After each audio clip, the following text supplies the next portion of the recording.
you hear a lot of noise about, you don't need a website anymore. You can do this with a landing page or etc. The reality is there are only two digital assets that a business owns: their email list and their website.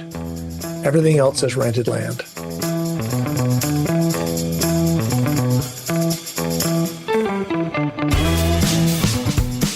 Welcome to the Agents of Change, the podcast experience you've been waiting for your entire marketing career. Search, social, mobile, AI, blockchain, and neuromarketing. These are the Agents of Change, and so are you. Digital marketing success awaits, and your transformation begins now. Welcome to another episode of the Agents of Change podcast, the podcast that helps you reach and engage more of your ideal customers online. My name is Rich Brooks. I'm your host. This is episode 608, powered by Flight New Media. Do you have an outie or an innie? No, not your belly button, your marketing. Okay, that was a bit of a stretch, especially since we're talking about whether you have an inside-out marketing approach or an outside-in marketing approach.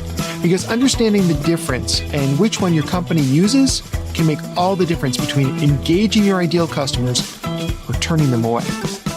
Hey, before we get to that, if you live anywhere near Portland, Maine, and you're listening to this in real time or near real time, you might be interested in attending my all-day hands-on AI workshop that's happening Thursday, December 11th, 2025.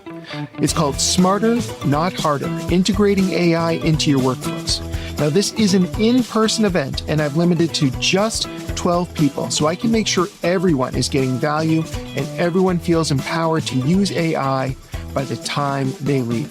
Oh, and by the way, we've already sold 9 of the 12 tickets. You can learn more by visiting our website at takeflight.com and looking at the live events section of our homepage. But here's what you're going to learn. Getting your AI to sound like you.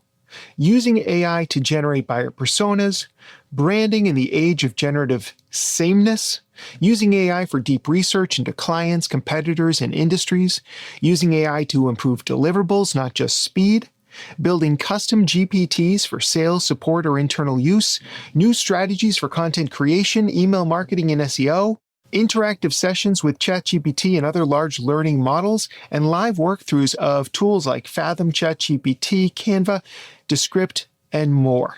There's a lot more information on our website, so be sure to check it out. Just go to visit takeflight.com. That's takeflyte.com.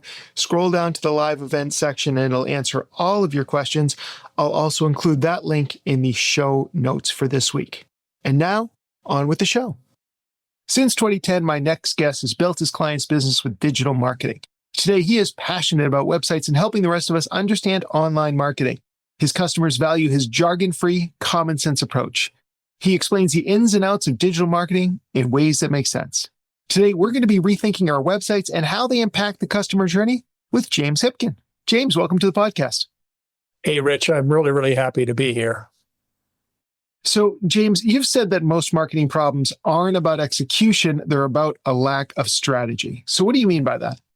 Okay, so when I audit marketing programs and websites and campaigns, this is the most common problem I see is an absence of strategy.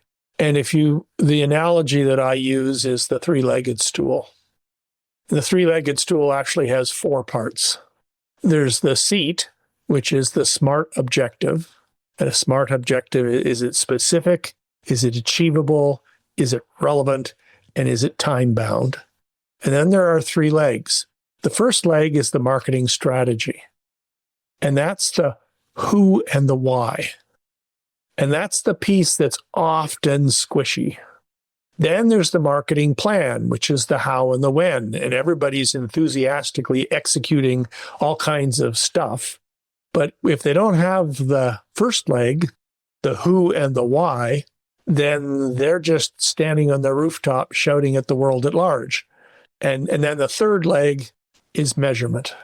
Are they actually measuring the stuff that matters, the stuff that impacts, the stuff that really, et cetera? I mean, especially during a recessionary or economic downturn, spending is not what will kill you. waste is what will kill you. And without measurement, you don't know what's working and what's not. So that's why I say that it's the most common problem I see is an absence of strategy. People don't understand who they're talking to and why they're in the market that they're in. All right. I'm not sure if this ties into that, but you often talk about inside out versus outside in marketing. Can you explain what that means and the difference between these two approaches? Sure. Inside out is what I just alluded to a second ago. The business owner is standing on his rooftop shouting at the world at large about how awesome they are, right? Talking about features, talking about attributes, talking about the things that they do. Outside in is the why leg in our three-legged stool. That's what is the problem that your best customer has? What is the journey that they are on? What are the processes, the questions, the obstacles they need to overcome? That's outside in marketing. And it's even more important today than it has been in the past. Back when, we were marketing to boomers didn't grow up digital. They were willing to take guidance. They were willing to take advice. They were willing to be instructed. Millennials and Gen Z, that repels them. They don't want to be instructed. They want information. They want to make their decision based on their research. They're much more influenced by peer reviews and testimonials than they are by authority. So what are some signs that we might be stuck in an inside-out mindset and not realize it? Well, stalled growth is a pretty common characteristic. I mean, you've gotten to a certain point, you've got a quality product and you know your business really well, and you've got interpersonal relationships with customers, and it's gotten you to a certain level of success. But as you're trying to broaden your messaging out to the audience, people aren't uptaking that messaging and joining in what it is that you're doing. That's a pretty good sign that you're just adding to the noise. Just to anchor this for us, do you have an example or two of a business that has made the shift from inside out to outside in, and maybe what happened because of that? Well, there's a couple of examples. I can give you a B2C example from our own client base. We work with they're a flour mill. They make stone ground organic flour. Very, very high quality product. Chefs all across San Francisco use this flour. But all their marketing was talking about the quality of the grain, the quality of their millstones, all of these things that were features. And they came to us and said, look, this is not working. So we went out and we analyzed their real audience, and we discovered that there were two cohorts that were really important to them: beginner bakers and artisan bakers. And the beginner bakers had a whole set of problems that they were trying to solve. And those problems were quite distinct as compared to the artisan bakers, who were very experienced, and they were more interested in the science behind the flour and water and all kinds of things that I'm not a baker, so I'm not really qualified to talk about this. But the concept was we shifted their marketing around, we redesigned their website, and we created two people like you pathways that called out to these subsegments and invited them to follow a pathway to a landing page that would give them more information. And within weeks, we saw a 150% increase in sales. Awesome. Yeah, that totally makes sense, where you're really helping each one of those groups on their customer journey. And it's also a good segue. I want to talk a little bit about websites, something that you're an expert in. It's often been said that you only have a few seconds to grab somebody's attention online. So what are some of the things that either you did with this client or other key elements that a website needs to do so that they can engage visitors quickly? Yeah, that's a great question, because you hear a lot of noise about, you don't need a website anymore. You can do this with a landing page or et cetera. The reality is there are only two digital assets that a business owns: their email list and their website. Everything else is rented land. and they can and will change the rules on you, and they're not going to call you up and ask you if it's okay. So optimizing your website so that it brings value to your customers is key. My little shtick here is, you've 6 ways to engage website visitors in 6 seconds or less. That's a lot of things you need to do, and 6 seconds isn't very much time. And oddly enough, the first couple of ways are not the sort of thing that people think of instantaneously. Okay, number 1 is page load speed. The 6 seconds doesn't start when the page appears. The 6 seconds starts when the page is asked for. And if you're using up 3.5, 4 seconds for your page to load, you've just burned more than half of your time. The second question in the consumer's mind is, am I in the right place? And that's where consistency, brand colors, messaging, if they're looking for Rich Brooks because they've heard about you through networking or your podcast or whatever, and they get to your website and it has some name on it and a logo that they've never heard of before, suddenly they're thinking about, well, am I in the right place? You don't want them thinking about those things. You want them to instantly recognize, I'm in the right place, because what they're looking for is what they're seeing. And then the third piece of it is, and this is outside in versus inside out, right? Give them a benefit-oriented reason to stay. Lead with their problem. Tell them that you understand their challenges. There's a very well-known and frequently utilized copywriting framework called PASS. And PASS is an acronym for problem, agitate the problem, solve the problem. And that structure is a very outside-in structure, because you're not leading with, we are awesome. We're leading with, this is the problem you have, and this is why it's painful to you. Now, let me tell you about my solution. Okay? All right. And so often I see websites and it's like this big headline around, we've been in business for 15 years. That doesn't solve my problem. Right. Right? The next thing is give them a reason to believe. I can't tell you how frustrated I get when I see testimonials stuck in a carousel at the bottom of a page. One powerful testimonial, reason to believe, high up on the page is going to do a lot more for you than 6 buried in a carousel at the bottom of the page. Yeah. Or use a creds bar, or you've got a small bar right immediately below the hero section that has logos from clients that you're working with. Now, if they're recognizable in your industry, that's going to be powerful. I have one client who is a very senior consultant and coach, and one of his logos in his creds bar is the Apple logo. Do you know how hard it is to get permission to use Apple's logo on your website? Do you kind of think that's going to give this guy some credibility? Right. A reason to believe? And then the next one is make their pathway clear. And this is where it gets a little controversial. I'm trying to get people to stop saying call to action, because call to action is inside out boomer marketing. It's marketers shouting at customers and telling them what to do. Customers don't want to be shouted at, and they don't want to be told what to do, and especially millennials and Gen Z. Now, what you want to create is a people like you pathway that calls out to subsegments in your audience and invites them to learn more by following this pathway. Functionally, a pathway and a call to action is exactly the same thing. But the mindset shift is really important. You've shifted from inside out marketing to outside in marketing.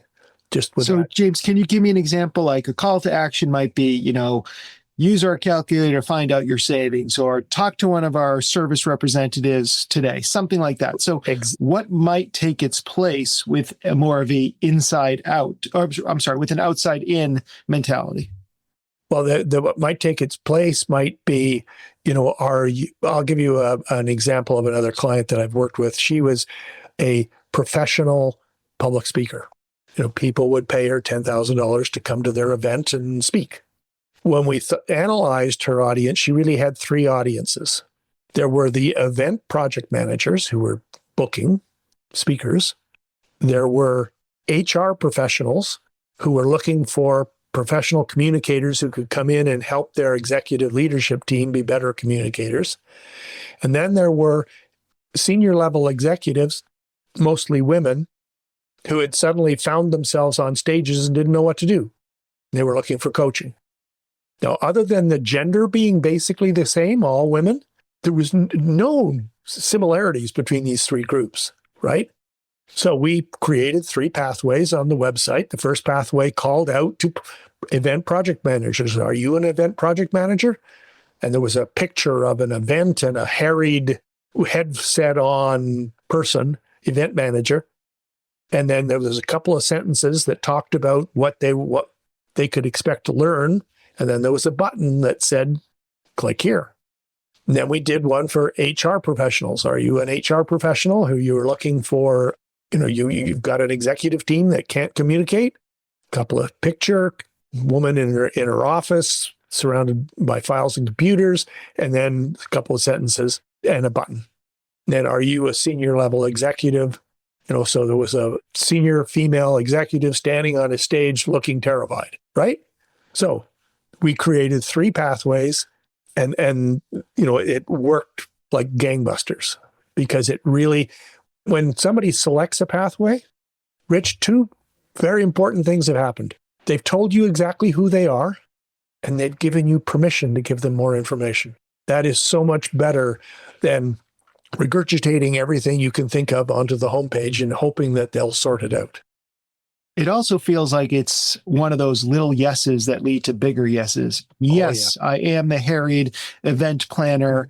So once I've committed to that path, I've committed to the fact that I'm interested in learning more, to your point. So exactly. A great point. They've given you permission to tell them more about it.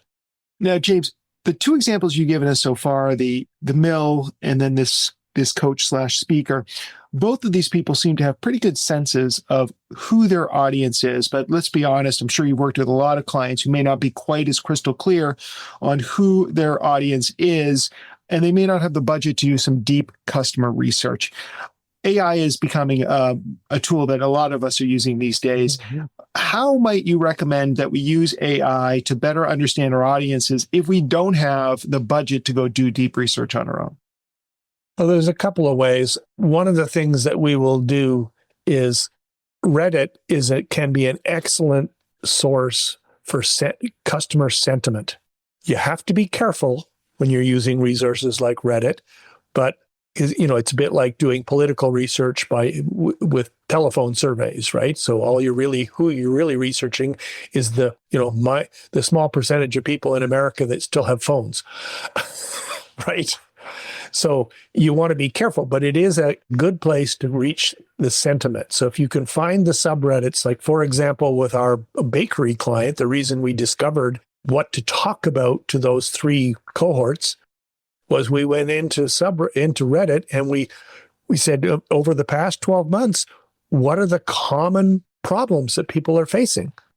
And that gave us a really good handle on the challenges that these different groups are facing. The other thing you can do is, and I know this is a bit shocking, pick up the phone and call your customers. You know who your best customers are. Call them up and talk to them. They'll tell you if you ask. Now, you can get slightly more advanced. There's a concept called the customer avatar and the buyer's journey map. Back when I was managing multi-7-figure budgets, we had the resources to spend, $50,000 to go out and do this kind of the focus group research and the quantitative research and smart people who are analyzing it, et cetera. What we've done with AI is I partnered with an old colleague of mine who actually does the $50,000 studies for brands like Wells Fargo and people like that. And she and I partnered, and we put a lot of energy into developing an interview guide that a client can use to interview their clients. And this interview guide, it's the old garbage in, garbage out thing. So that's where we put most of our energy, was in developing the interview guide. We also developed a custom GPT that will analyze the recording transcripts of these 6 to 10 interviews with customers and generate an objective customer-based avatar and journey map that a marketer can then use. And the insights can be powerful. We did this study with one of our clients who was a mid-bank in Indiana, and they're trying to compete with Chase and Bank of America and all the big banks. The insights they got out of this study revolutionized how they're thinking about their go-to-market. They changed their way they're training their staff, changed the way their in-store signage was being developed. We're in the middle of redesigning their website right now because it just opened up a whole avenue of positioning for them that they hadn't considered because the customers told them. Yeah. One of the legs that you mentioned of your stool is measurement. And measurement is one of those things that people either love or avoid at all costs. A lot of small businesses skip it because tracking either feels overwhelming or they're not sure what to do with it. What do you feel the key metrics are that matter most when evaluating your own marketing success? That's a more complicated question than it might appear. The knee-jerk reaction is conversions. And clearly, conversions are very important. But I mentioned before the importance of the journey. There was a thread in LinkedIn that I saw recently, and I actually quoted from it in an article I just wrote a couple of weeks ago. This woman, it was a chief marketing officer, she was describing the story of how, she canceled her Google AdWords budget. She didn't cancel it completely, but she slashed about 80% of it out. And the CEO started freaking out. Why have you done this? And she says, well, the thing is, we took all this cost out and we didn't change our conversion flow. AdWords was scooping up the interest and that was being created further up the funnel. We're getting that anyway. When I did the same thing with the Meta budget, our lead flow disappeared and our conversions dropped off the table. Okay, so measurement is really important. What you're measuring and where you're measuring it can lead to a lot of powerful insights into what's working and what's not working. From my own past, I remember I was managing the digital budget for Toyota, and the media people were working hard and getting 1% and 2% increases on different things in their click rates, click-through rates, and all this sort of thing. And they're getting very excited about this. And I looked at this and I said, well, that's awesome. Congratulations. That's great work. Has anyone looked at the landing pages? And blank stares, right? So we went and looked at the landing pages and just subjectively we said, these are awful. And we started doing A/B split testing on the landing pages to try to figure out how can we optimize these to perform better. And within 6 months, we'd increased conversions by close to 60% through measuring and optimizing the landing pages. So measurements of, yes, I know can get tedious, but my God, it's powerful. And remember, today, this is not about reducing spending. It's about reducing waste. And how do you know what's wasteful if you're not measuring? Amen. All right. If we wanted to take one clear step today towards a better website, where would you suggest we start? I would suggest you start by getting into a conversation with your best customers. Find out what matters to them, and then adjust the messaging on your website to reflect that. Because, your best customers chances are they are heavy category users. They're very knowledgeable about the category. They're knowledgeable about your products. They're knowledgeable about your competitors. And if they're there with you, they're there with you for a reason. If you can determine what that reason is, you can use that to attract other people who are like your best customers. Awesome. James, for people who want to learn more and check you out online, where can we send them? Well, I love to talk to business owners. I love to help them achieve more with what they're working with. If you go to VIPchatwithjames.com, you can get 30 minutes on my calendar. We'll have a virtual cup of coffee and we can talk about your business. We can talk about your marketing. We can talk about the things that you're doing and the things that you could be doing. I'll learn something. You'll learn something. It will be a positive thing. Excellent. We'll have that link in the show notes. James, thank you so much for coming by today and talking about websites and the customer journey with us. Hey, Rich, it's been a pleasure. I hope it was been useful. And these are simple things, but they matter. For a full transcript of my interview with James, along with show notes, a full blog post about what we learned, as well as all the links that James shared with us, just head on over to our website at theagentsofchange.com/608. Listen, maybe your website is fine. Maybe your customers are wrong. Maybe you should keep doing exactly what you've been doing. Or you could pick up the phone, ask them what they actually need, and become an agent of change. Don't miss another thrilling episode of the Agents of Change podcast. Be sure to subscribe on your favorite podcasting platform.